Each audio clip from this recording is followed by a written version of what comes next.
Што го збориме ме благодарам на македонски, ние запињаме фала, ама пустиот пократок. И затоа, али се разбираме, и со фала и со благодарам се разбираме. Благодарам на Бог што ни е овозможил шансата да можеме да го славиме на ваков начин, да го славиме заедно сите, да можеме да кажеме да, Исусе, ти си цар на царевите во нашите животи, се она што Маги го повтори тука и што го потврдија луѓето преку песните, да, Исусе, ти си оној што не благословил, да, Исусе, ти си оној што ради кого сме благословени. Ја не знам дали сите имаме иста возбуда, најверојатно некој помалку, некој повеќе, некој екстремно, некој дошол без возбуда, но ќе си појде со возбуда од овдека, но знам дека едно нешто, дека кога Бог допира нечио срце, тоа срце никогаш, ама никогаш не останува исто. Амин. Никогаш. И ние понекогаш зборуваме дека имаме чисти срце и тоа е апсолутна вистина, но забораваме да оставиме простор тоа срце да се шири, да Господ продолжи да го шири тоа срце со работи што следуваат за нас, тоа се дали благослови, дали се пророштво, дали се работи што најповеќе кога Господ шири нечие срце, шири за другите.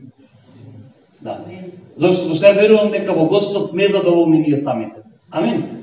Да, и кога Господ прави нешто во нашиот живот, јас сум сигурен и единствена вистинска и точка каде што можеме да бидеме безбедни е тоа да знаеме дека кога Бог прави нешто во нашиот живот, тоа го прави и за другите. Дека ние најверојатно сме само канализатор или само спроводник на тие благослови што ќе ги наследат и другите. Амин. Не може поинаку, не може поинаку. Зошто? Што ако сме во Бог едно и ако сме Божјо семејство, кога си во семејство се грижиш за другиот. Амин. Секој индивидуализам, се што ќе продолжи на само себе градење, тоа води во изолација, се отцепува и тоа води во пропаст на тие околу. Така да, ќе зборувам нешто за околу тој индивидуализам, дека навистина сме повикани. Што е љубов? Ме праша еден човек пред некој време, викам, двајца да станат едно. Вау. Љубов е двајца да станат едно. Амин. Да. И од старт сме двајца, а функционираме како едно, така да не можеме да размислуваме само за нас и максимум за еден двајца околу нас. И така да, фала ти Господе, фала ти што навистина сме благословени да како колектив, како група, Господе, делуваме во овој свет, Господе. Фала ти што не сме сами, Господе, и што никогаш нема да бидеме сами, Господе. И фала ти што никогаш и не сме биле сами, Господе, без разлика на тоа што ние сме гледале дека можеби сме биле. Фала ти, Господе, што врз оваа црква, врз овие луѓе, Господе, врз црквата во Македонија, со еден голем благослов за иднина и за надеж, Господе. И фала ти што навистина тие планови што доаѓаат од Твоето уредување, Господе, ќе бидат со да и со амин, Господе. И тоа ќе донесе промена, Господе, во овој свет, промена таму каде што одиме и таму каде што се кориме, Господе, зашто ненасушно е потребна промена, Господе, ненасушно е потребно луѓето те видат Тебе каков си, Господе. И фала ти, Господе, фала ти што си го пратил Светиот Дух да може сите овие работи да ги доведе до нашите срца, да може да ги доведе до срцата на луѓето за кои се молиме, Господе. Фала ти во Твоето најсвето име, Исус. Амин. Не знам дали го видовте ова што го поделија на врата. Го правил Ријат и ме замислил како коњ. Се нашалив на малку со Рики, ама убаво била поентата. Викам, најубав мат во шахот е да дадеш мат со коњ. Најрадосен мат е да дадеш за шахистите. Ја играв на времето доста шах, али негде на 21-2 заврши кариерата и се што правам сега е чат пат понекогаш може да поиграм. Знам дека игравме во Варнавас и Звонко ме победи неколку пати. За него памтам, овој ги ти вратам. Ме начака тие некои фигури колку мене, нема прегледност, не знае, па он ги имал извежбано. Се шалам, да. Изгубим неколку битки на војната. Така да, дефинитивно. И после прочита во Откровение дека, нели, Господ зборува дека ќе прати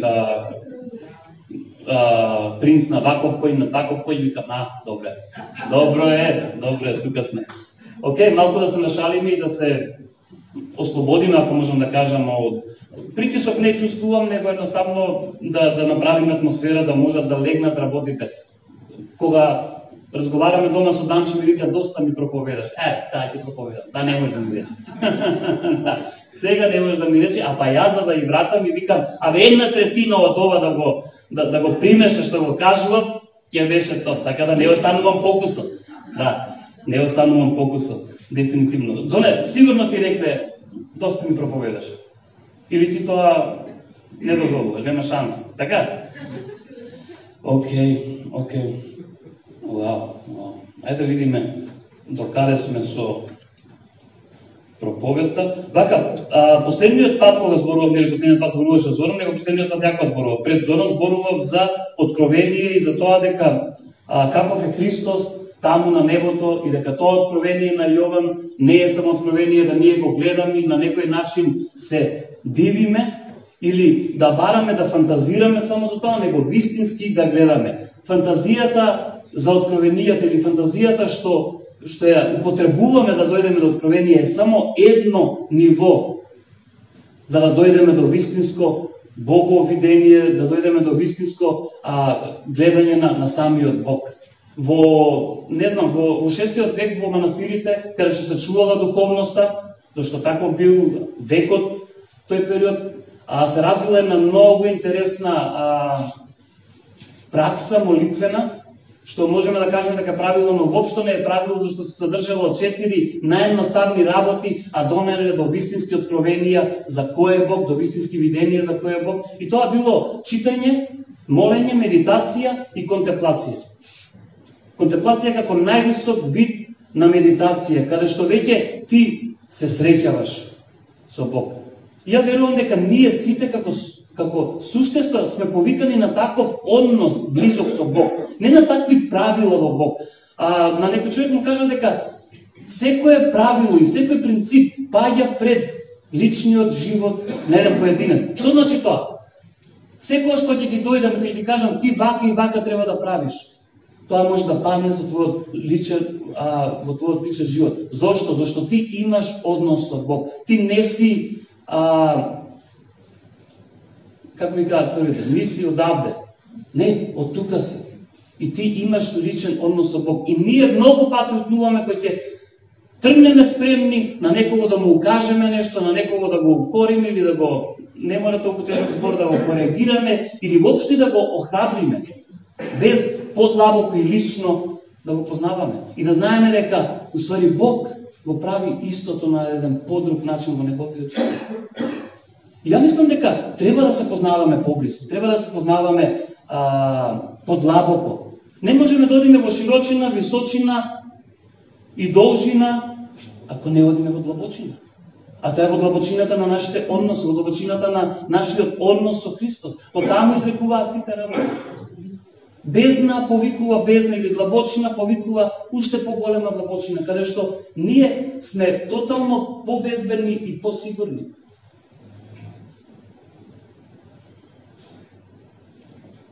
Зошто го зборев оно?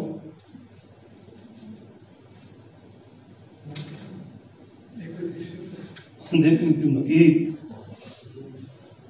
не се доискажам минатата и кажа дека можете нема да бидам доискажан, сакам само да се доискажам и после ќе одиме на нешто што Господ ми зборуваше овој период, а тоа е дека кога Јован го гледа тоа откровение, кога гледа Јован со 7 звезди во раката позади светилниците со таа наметка, таа коса, со тој каиш, он е воодушевен и не може што поинаку освен да падне на колена пред самиот Исус.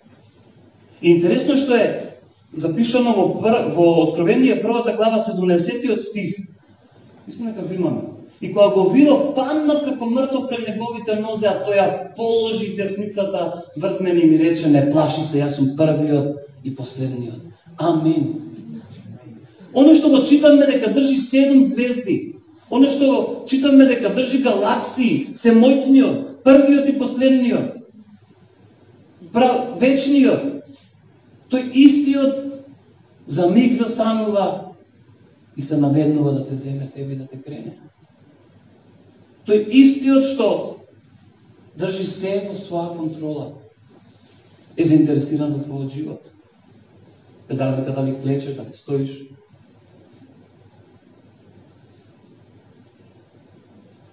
Тој истиот Христос е заинтересиран за тоа што правиш денес. За твоите мисли. За тоа вика, ја имам мисли за вас. Понекогаш да ги заменеме нашите мисли со негови мисли. Јас имам мисли за вас. Вау! Замислете колку е добро некој да мисли за вас. Наместо вие да мислите, да мисли он. И тоа мисли за иднина и за надеж. Амен. Амен. Тој истиот Бог. Но, оно што ја не би го нарекол обврска, зашто ја немам обврска према мојата жена, луѓе. И обратно. Така да немам обврска пред Христос, освен што имам љубов за Христос. И кога се прават работите од љубов, се е поинаку, се е полесно, се е поблагословено. Така да ние имаме љубов да се загледаме во Него. Да се загледаме во единствениот, што е на наша страна кога секој е против нас. Да се загледаме во единствениот кој е на кој може да ме благослови. И кога се околу нас вика поинаку. Да се загледаме во единствениот кој може да ги напремне плановите за иднина во твојот живот. Да се загледаме за единствениот кој може да ги даде, што е уште поточно плановите за твојот живот. Вау! И во 4 глава, исто во Откровение, пишува дека пред тронот Божи, во тронот и околу тронот, има 4 суштества. Полни со очи. Полни со очи. И целото Откровение е символика. Отворете 4 очи, кажува нашиот народ. Ајде да ги отвориме сите очи што Бог ни ги дал и да се загледаме во Него. И знаете ли што пишува дека што правеле тие суштества? Едниот налик на лав, едниот налик на човек, едниот налик на орел и уште еден на јунец. Има разни символики околу тоа, нема да навлекуваме. Но вика, со тие очи гледа и постојано кажува свет, свет, свет е се Господ Бог се мојхниот. Свет, свет, свет е се мојхниот Господ. Вау! Кога ќе се загледаме во Него, нема ништо друго да викаме освен свет, свет е нашиот Бог. Амин. Вау. Затоа отворете 4 очи. 6. За да може да викате свет, свет е се мојхниот Бог.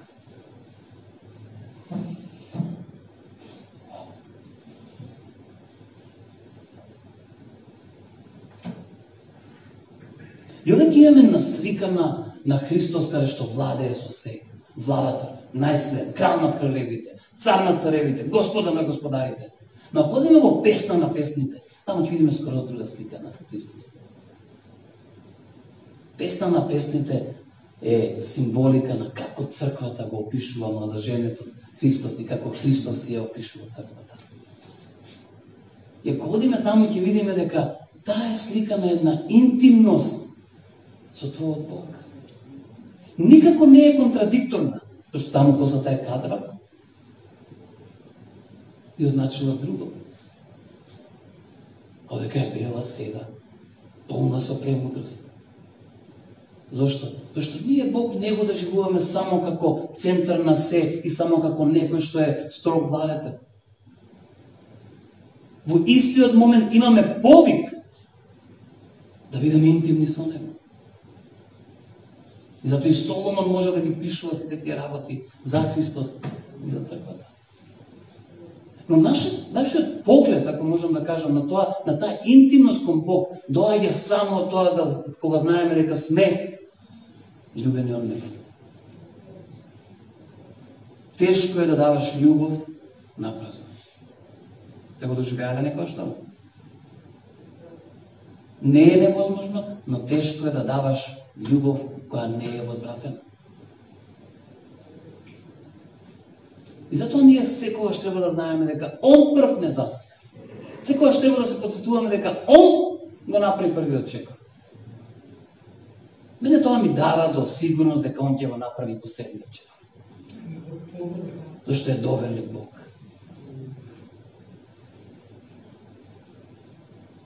Слична слика имаме кога Петар почнува да тоне. Исус, оној што смируваше бурата со десната рака, го грабна Петар, го зема да не се удари. И многу пати сум кажал дека ние малку ќе оставиме, малку да потоне, да му дојде памет. Исус има други пристапи како да им дојде памет од луѓето. Он им го дава памет. Вау! Не ли е така? Нека му дојде памет од малку. Нека осети морска вода, па малку ќе го брцнеш еднаш-два пати. Посебно тоа, пасторите кога крштеваат луѓе, ако некој му сгрешил, 2-3 пати,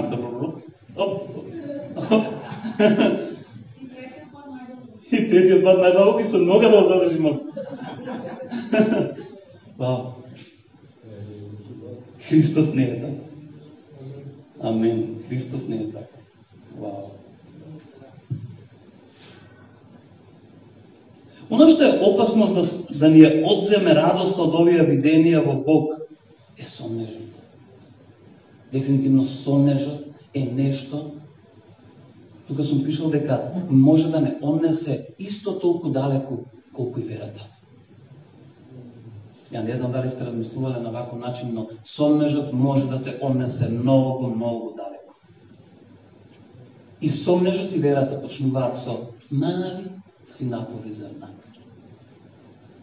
што ќе се пројават тука некаде, и ти почнуваш да ги градиш, да ги растеш, седалка на истите, и то него многу, многу далеко. И затоа Јаков кажува во прва глава од 6 до 8, ќе ни пуштим Андре да видиме што точно кажува, но нека бара со вера без никакво сомнение, зашто оној кој се сомнева е сличен на морскиот бран, кога ветрот го крева и го тера. Таквиот човек нека не мисли дека ќе прими нешто од Господ. Видете сомнежот колку е опасен. Нека не мисли дека ќе прими нешто. Ја задушува верата што Господ ти ја дал. А секогаш надоаѓа сомнеж. Кој ти излеземе од дека ќе се посомневаме за работите, во бракот се посомневаме за многу работи. Сето е толку битно да знаеме дека во нас постои вера која може да го тргне целиот сомнеж. Може би е многу полесно човек да се сомнева него да верува, но не е благословено воопшто.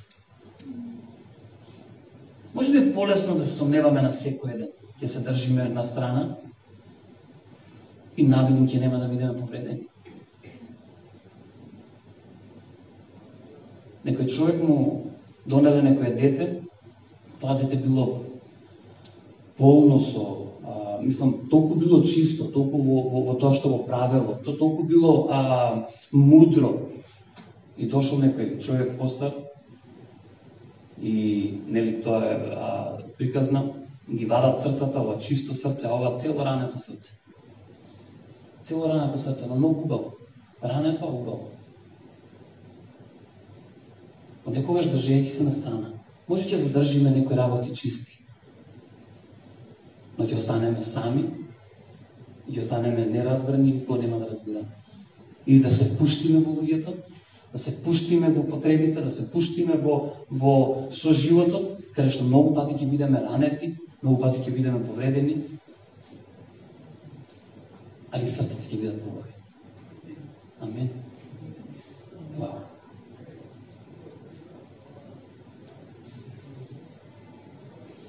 Така да сомнежот може да не однесе исто толку далеко колку и верата.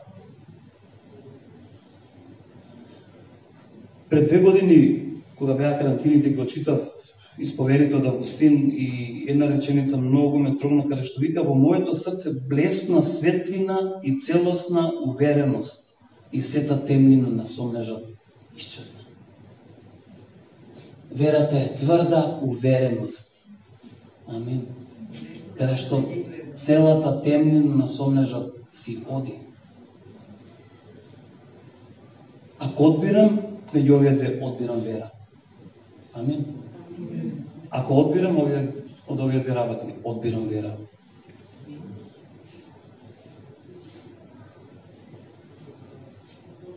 Нема да му дадеме на сомнежот да ни ги копа пријателствата, да ни подринува пријателствата. Нема да му даеме на сомнежот да ни подринува верата. Нема да му даеме на сомнежот да ни подринува љубовта према другите. Зошто? Поради начинот на кој делуваат од другата страна, ја да го закоравам моето срце. Не би сакам. Ја не сакам да го закоравам моето срце. И тоа не зашто тако сум се родил. Зашто тако Бог не сте. Зашто тоа што го видов, што Христос го направил за мене, не можам да го занемарам. Амин. Исус во неговото служење на земјата истакнуваше 3 работи.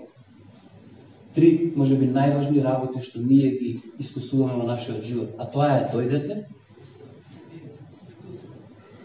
Матеј 11:28. Дојдете, кој?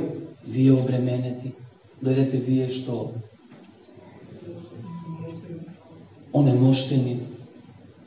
Вие што имате проблеми. Дојдете сите вие што не ме познавате. И што јас ќе ви бидам починката. Значи имаме фаза дојдете, имаме фаза останете и одете. Никој не можеш да натераш да оди.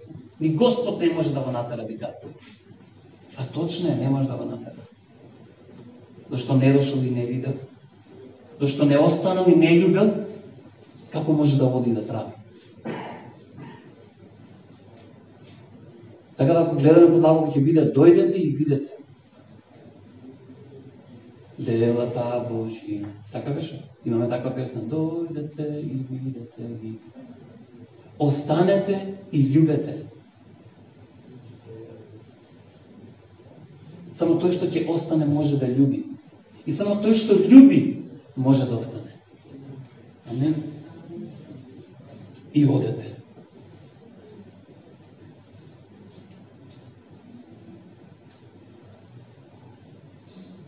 Исус не повикува да појдеме кај Него да не спаси.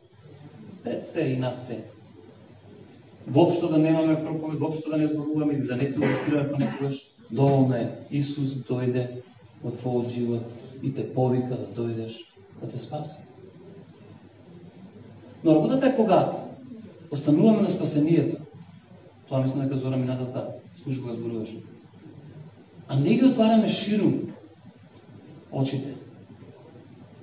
Ние остануваме без тие благослови, што сега после спасението следуваат. Спасението е најголемиот благослов, што носи толку многу благослови во нашиот живот. Затоа треба да ги отвориме нашите очи широко отворени.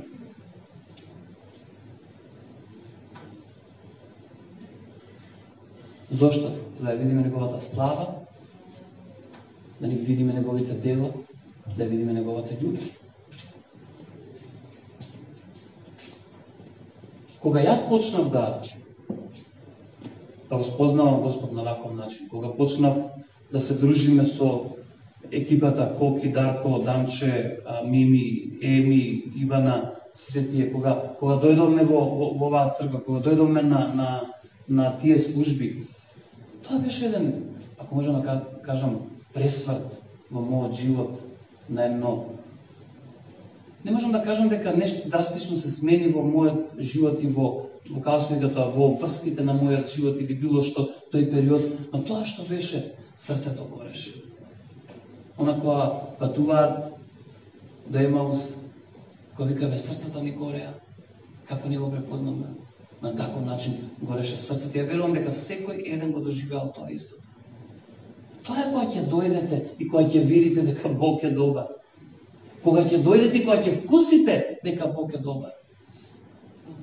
Вашиот живот драстично се менува, иако тоа не е видливо, како да кажам, за другите луѓе во моментот, иако тоа можеби не е видливо за жената до тебе, тоа е видливо напред, што внатре Господ прави трансформација. Тоа беа едни убави моменти каде што трчаме подолжот само да стигнеме на молитва, каде што бевме досадни да испрашуваме, ама тоа сега имаме благослов. Понекогаш вреди да се биде досаден. Исус кажува една парабола каде што вика кој човек нема да појде, нема да тропи и овој ќе се рече дај човекот само нека си оди, ќе му отворам, ќе му дарам се што треба, само да си оди. Упорноста се исплати, така кажуваме. Амин. Упорноста се исплати. И знаете, интересно е што кога ние го имате гледано филмот Нарнија? Нарнија. Или книгите читано Нарнија, во едниот дел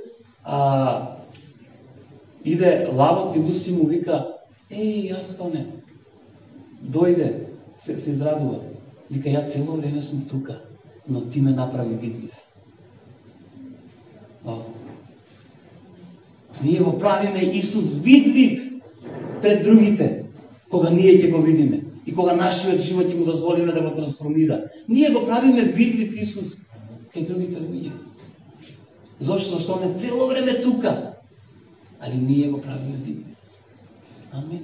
Дали ова прави притисок во нас и дали ова е благослов за нас? Фала му на Бога. Што навистина е благослов да го направиш видлив Христос во твоето мало, да го направиш видлив Христос во твојата ординација, да го направиш видлив Христос во твојата работилница, да го направиш видлив Христос таму каде што работиш, таму каде што си пензионер, таму каде што, не знам, каде што пешачиш, каде што трчаш, да го направиш видлив Христос. Амен. Јас сум цело време тука, но ти ме направи видлив. Вториот дел е дел останете. Ова е привилегија на љубење и интимност. Да останеш со некого. Е привилегија дека љубиш и дека имаш интимност со тие. Веќе 5 минути не можеш човек да останеш ако нема некоја хемија, ако не се појави. Не мора тоа да е хемија влюбување, тоа може да биде пријателство, може да биде се ние. Имаме на што да се држиме, имаме на што да се патиме. Зошто? Христови чеда, Христови сонаследници, Христови...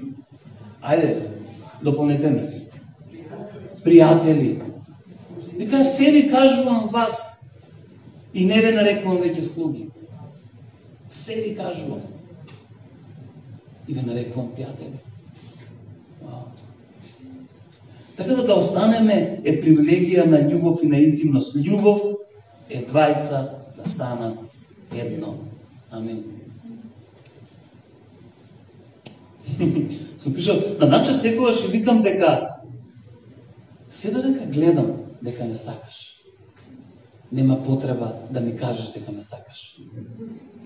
Но понекогаш кажи ми дека ме сакаш, да не сум замишал и да не гледам веќе.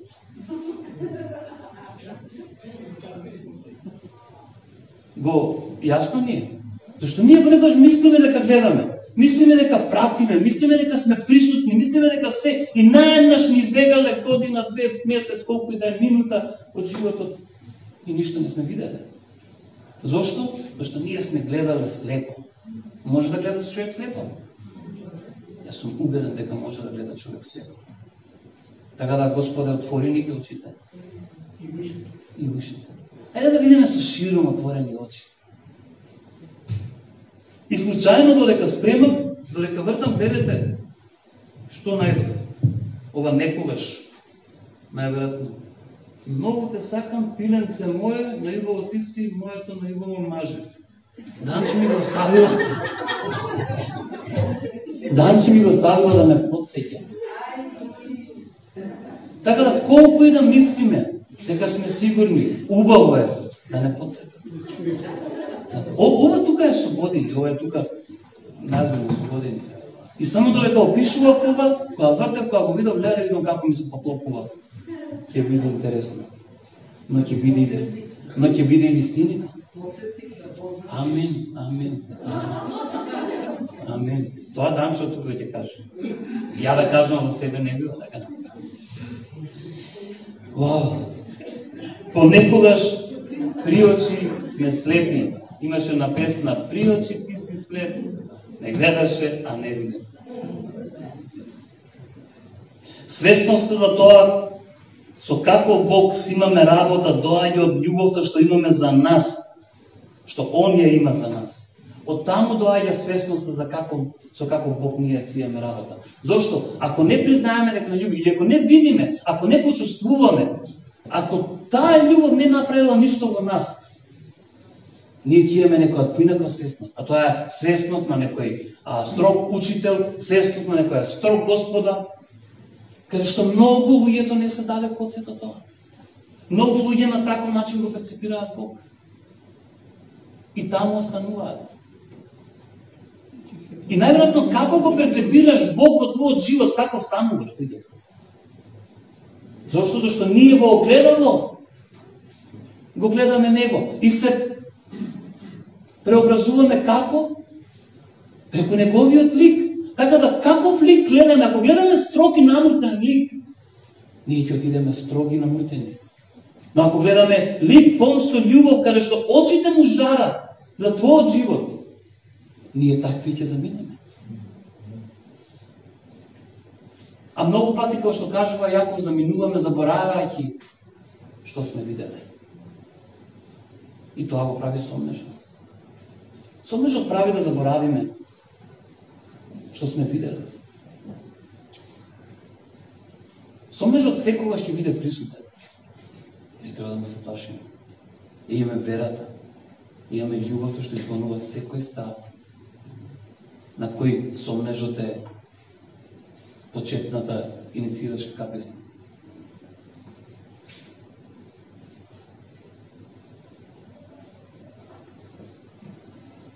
Свесноста дека сме едно во Него и со Него не растеретува од напливот на идеи кои доаѓаат од светот за градење на својата индивидуа по секоја цена. Овој свет тоа го прави на брутален начин. На брутален начин сака да пораснеш, да созрееш, сака да бидеш number one, сака да биде ти да бидеш на врвот, а сите другите по тебе. Овој свет го има и може да го понуди тоа. Но свесноста на кој Бог ние му послужиме, со кој Бог си имаме работа, го прави спротивното. Каде што сега ти не мислиш за тебе, мислиш за другиот. Зошто? Зашто Бог мисли за тебе, а не дека ти си се одземаш од сета таа работа. Ако имаш свесност дека Бог мисли за тебе, ти ќе можеш да мислиш за другите или обратно. Ако мислиш дека Бог воопшто не го интересира за тебе, на што ќе ме интересира па мене за другите? Што сакаат нека прават?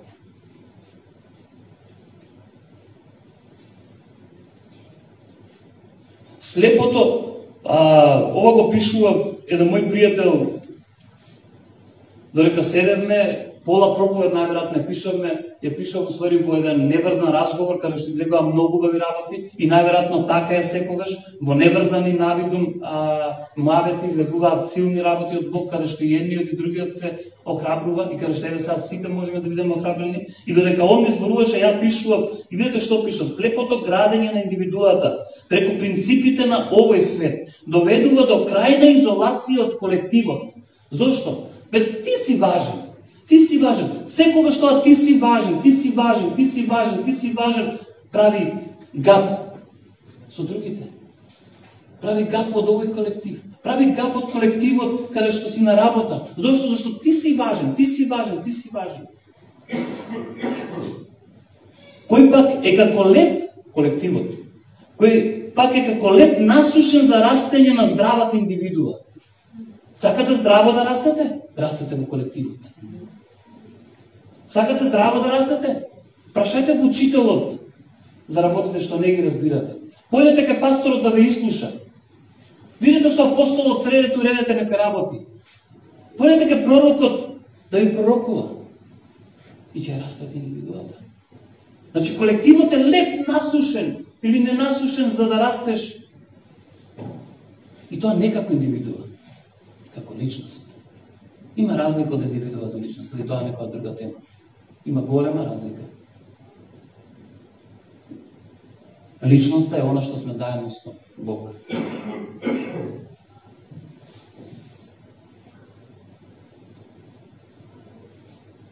Кој несомнено добива слобода да функционира во истиот колектив, каде што и созрева. Градењето на индивидуата надвор од колективот е затвор за истата. Знаете колку луѓе пробале да употребам тежок збор на себичен начин да се градат и наедно се нашли во затвор. Не во затвор физички, во затвор на своите собствени цели, во затвор на своите собствени идеи, во затвор на своите собствени размислувања, во затвор на својата собствена вера, во затвор на се она што те затвара, те заробува, а на почетокот изгледа како благослов.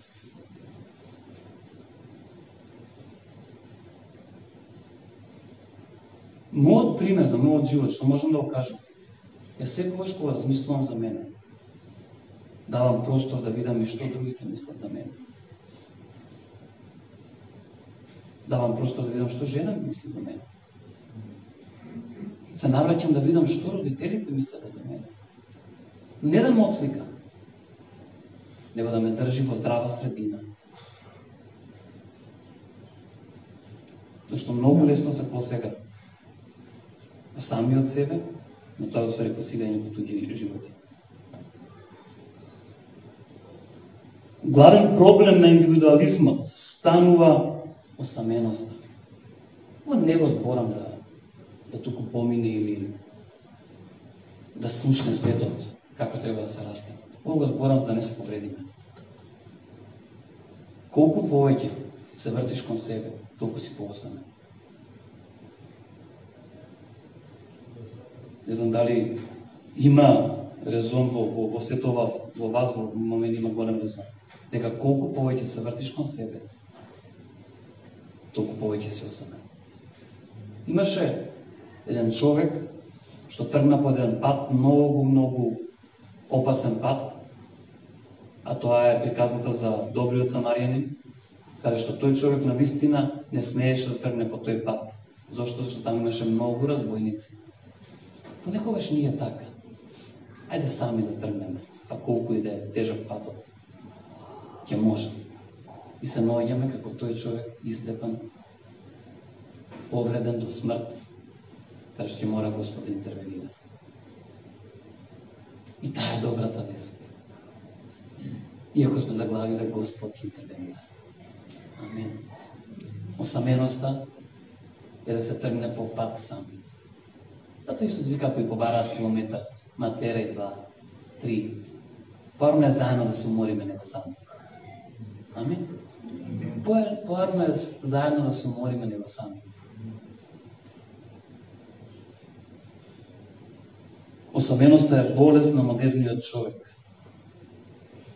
која со сите напори сака да одржи чекор со модерното време кое нуди живот, но не е вечен.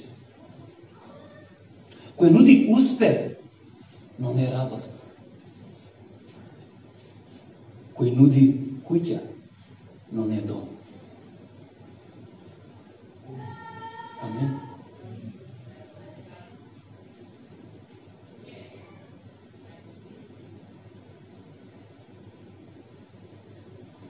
Зашто го пишал Матеј 16, 25-26.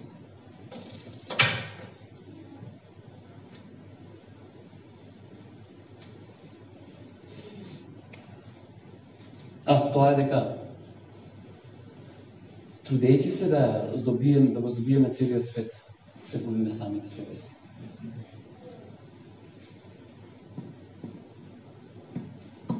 Ние здобиме Божја благонаклонност. Амин. И е доволна да можеме да функционираме во овој свет. Предоволна, браво. Предоволна да можеме да функционираме во овој свет. И секогаш кога ќе мислите дека ви фали нешто, дека ни фали нешто, сетете се дека имате Божја благонаклонетост во вашиот живот и дека ништо не ви недостасува. Амин.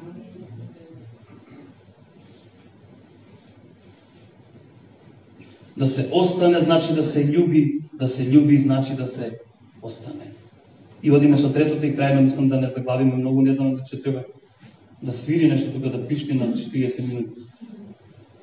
Али ајде, само ќе поминеме овие на кратко, мислам дека е сосема доволно. Одете, Матеј 28, 19 и 20. Ај предходниот стих, не го прочитаме од возбуда. Кај останете. Ако останете во мене и ако моите зборови останат во вас, барете што и да посакате и ќе ви биде дадено. Се слушуваме да останеме? И нигде да не одиме? Јас стојам вака. Да, тоа е следно. Јас стојам вака и поинаку не можам. Ако останеме во него, ако е услов, луѓе, ако е услов не да ме направи плашливи, ако е услов да знаеме дека нема подобро место таму. Одете. Ајде да видиме каде да одиме. Ето како најде Андре часом пишал, одете и љубете. Амин. Одете и правете ученици. Одете и крштевајте. Одете 2 наместо 1 километар. Одете зашто на вас се чека. Одете зашто оној што ве пратил е верен и ќе ве сочува од слизнување. Или сопнување. Што е потешко? Јас потешко сум поминал со слизнување. Ма се слизнеш ли посебно на мраз, тоа боли. Ти тука судираш, тука боли. Тука судираш, тука боли.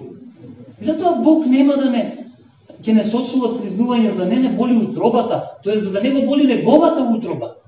Као што ни кажуваше Андрејче. Зошто? Зашто ние сме, вика, вие сте во неговата утроба.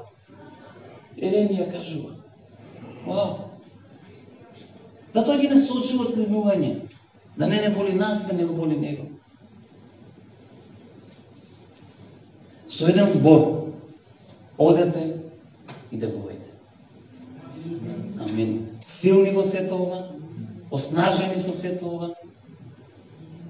Дојдовме и видовме, останавме и љубиме, одиме и делуваме и нема стоп. Амин.